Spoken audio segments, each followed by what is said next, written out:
I'll have to say that I've been amused by the interest in the state flag in a lot of ways, and competing narratives around the state flag. Last summer of 15, is when the discussion really began for us, and other campuses in the state had a history of as long as a decade of having conversations about certain symbols and their role on their campus. And I called for a change in the flag that would unite the state, but I said we need to have a conversation on this campus about the flag and its role and its history, because we'd never had one, and there was a lot to be learned from that discussion.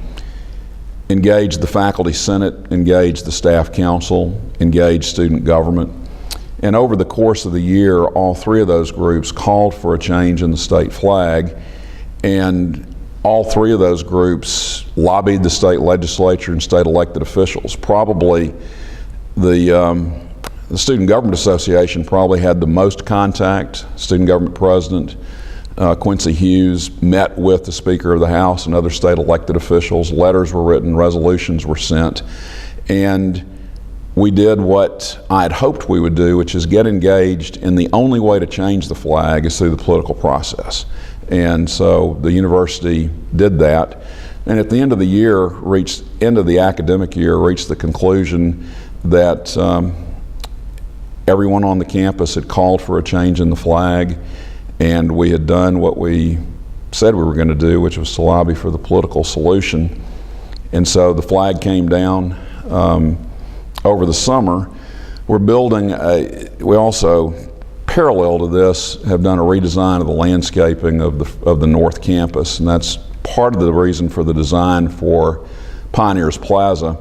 And we realized we needed to pull off by Wren Auditorium so people could drop off folks who couldn't walk distances and unload school buses.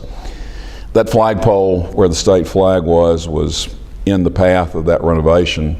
So all of those things are somewhat connected, but the construction project didn't end the flag. The work of the faculty, staff, and students last year and the call for the change was the result.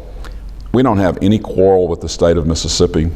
You know, it's interesting to see folks trying to pit someone against someone else. The issue for the campus is we teach Mississippians, and we welcome every Mississippian to this campus, and it was clear from the faculty, staff, and student discussions last year that the Confederate battle flag image was a barrier to welcoming every Mississippian to this university community.